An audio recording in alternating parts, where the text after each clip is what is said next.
איך אמרת, השחקנים הטובים ביותר באיטליה, שעבדת איתם מגיל צעיר, אכילים אותם כמו שצריך. אז מה הצד הראשון ששחקן יכול לעשות עכשיו? קודם כל, השחקן יכול לעשות משהו מאוד נחמד, ככה לעצמו, איזה שיעורי בית נקרא לזה.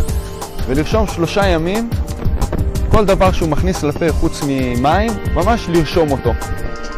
ולרשום בצד גם מה שעת האימון. כך הוא יקבל אולי איזושהי תמונה אחרי 3 ימים, הוא מסתכל אחורה ומסתכל בעיניים של עצמו, איך נראית התזונה שלו, איך שעות האכילה, מתי הוא אוכל לפני אימון, מתי הוא אוכל אחרי אימון, כמה דברים בריאים הוא אוכל, כמה דברים לא בריאים הוא אוכל, וזה לכשעצמו יכול להיות איזשהו תרגיל די מעניין. עכשיו, אמרת משהו מאוד מעניין. ספורטאי שבאימון אחד מרגיש טוב, ואימון אחרי כמה ימים אחרי מרגיש פחות אנרגטי או יותר עייף, צריך לשאול את עצמו מה הוא עשה לו בסדר. כי בדרך כלל השינויים האלה בערנות, רמת האנרגטיות וההתאוששות קשורים לתזונה.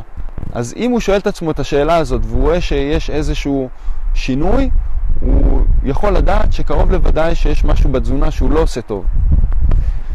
הוא יכול להשוות למשל את המשקל שלו ואת המסת שריר שלו למשקל ומסת שריר של שחקנים, נקרא לזה, שיכולים להיות מודל לחיקוי, ולראות אם הוא במשקל נמוך מדי, אולי במשקל גבוה מדי, אם הוא צריך לעבוד על המסת שריר, וזה כבר נראה לי כמה דברים שיכולים לתת לו הסתכלות עצמית, להבין אם הוא עושה את הדברים נכון.